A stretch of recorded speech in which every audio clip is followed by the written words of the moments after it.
joined now exclusively by Daunte's mother and father, Katie and Aubrey Wright, along with their attorneys, Ben Crump and Jeff Storms. Good morning to you all. And Mr. and Mrs. Wright, my family and I join many others in sending our condolences, and we hope that you're getting the support you need to help you during this difficult time, and we appreciate you spending some time with us this morning to talk about your son.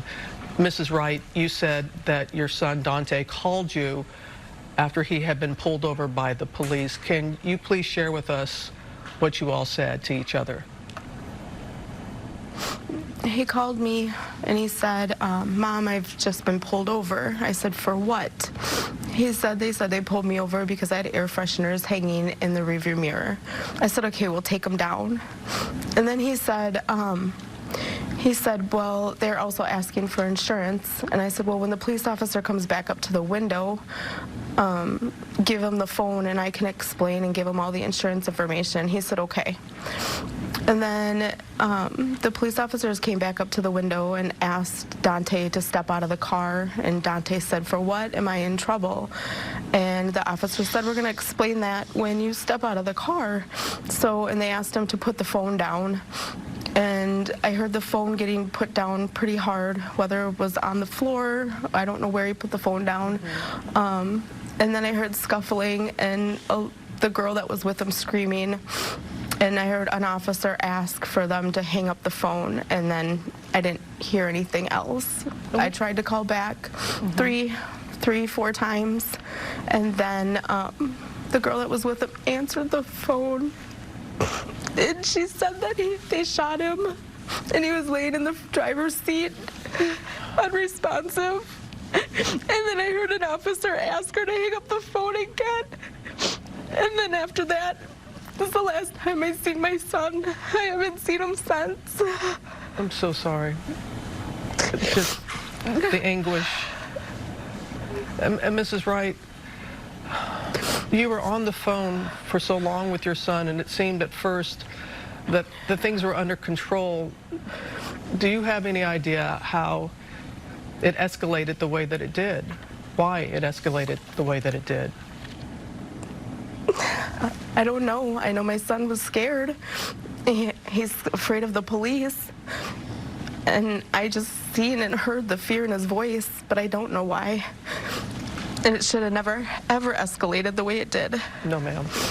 And Mr. Wright, how did you get word, and what did police initially tell you about the shooting, sir?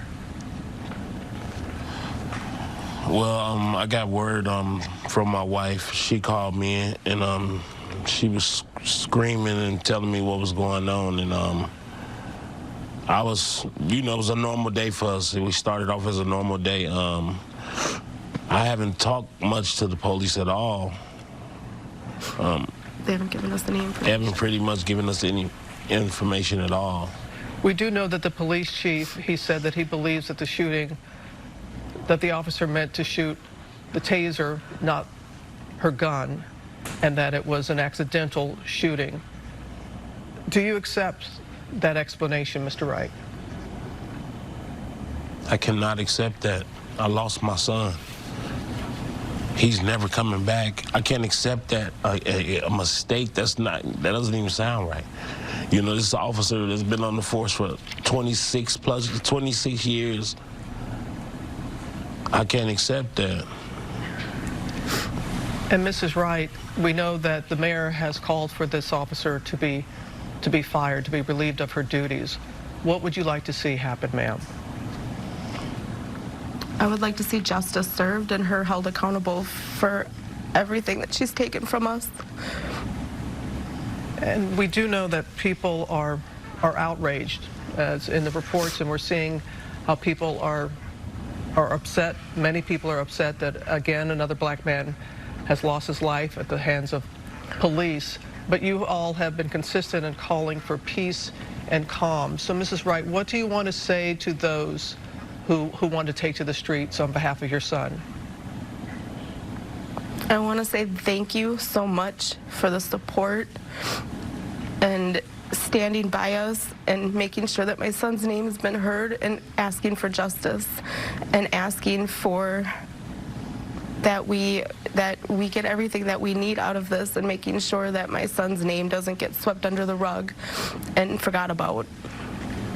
And are you still calling for peace? Are you still hoping that they can do this, a protest in a peaceful manner? Yes. Mr. Crump, we know that you're there in Minnesota for the Derek Chauvin trial, there for the Floyd family, as you're now there with Daunte's family. And as Daunte's father said, and as we said in the report, this police officer, 26 years, not a rookie, 26 years on the force. It was actually training another officer at the time. Sir, what has to take place for this to stop happening? Well, Robin, as Attorney Storms and I learned last night, that she was a training officer. And so it's not about training. It's about implicit bias. It's about giving the same respect and consideration to people of color that we give to white American citizens. We don't see these sort of things happening to white young people that we see happen over and over and over again to young marginalized minorities. They could have given him a ticket, given him a notice to show up, but just like in George Floyd, they could have given him a ticket. They used the most force when it comes to dealing with marginalized minorities, and we can't have these two Americas, one where we treat black Americans different from white Americans in policing. That's when it will stop, when we start treating each other all the same. Same treatment. And before we go, Mr. and Mrs. Wright, tell people about your son. Mrs. Wright, tell people what they should know about Daunte. My son was an amazing, loving kid. He had a big heart. He loved basketball. He had a 2-year-old son that's not going to be able to play basketball with him. He had sisters and brothers that he loved so much. He was an uncle, a grandson. He had a smile that would light up the room. It was so big and bright, and he was amazing, and he's my son, and he's never he just had his whole life taken away from him. We had our hearts pulled out of our chest. He was my baby. Mr. and Mrs. Wright, thank you for your strength and being with us this morning and sharing about your son. And again, our hearts go out to you.